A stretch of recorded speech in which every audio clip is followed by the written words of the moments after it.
For many New Yorkers, local pharmacists are the face of healthcare in their communities. You walked up to my counter, pharmacist is here for you each and every day.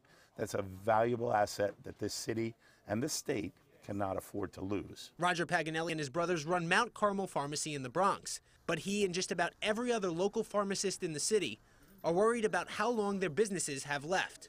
According to a recent survey of more than 500 pharmacists by the New York City Pharmacists Society, more than 90% say they're going to reduce hours or employees this year. Without question, it's the pharmacy benefit managers.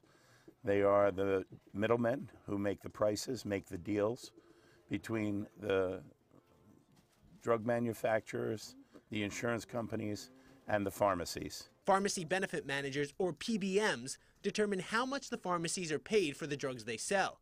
The problem is 3 companies, CVS Caremark, Optum Rx, and Express Scripts, manage 70% of the drugs and patients, and they're virtually unregulated. I'll survive this year, but beyond that, I don't know. Bob Hopkins has run World's Fair Pharmacy in Flushing for more than a decade.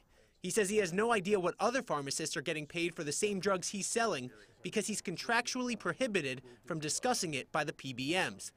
Hopkins says he's also sometimes prohibited from giving his patients the drugs they need because the PBMs, which have their own online pharmacies, require patients to fill their prescriptions online or reserve the brick-and-mortar sales to chain pharmacies. He says if something doesn't change, there will be pharmacy deserts across the city where most vulnerable patients won't be able to get the life-saving drugs they need in a timely manner. Tell someone who's 80 years of age in this weather to get out and get on a bus to go and get your medication.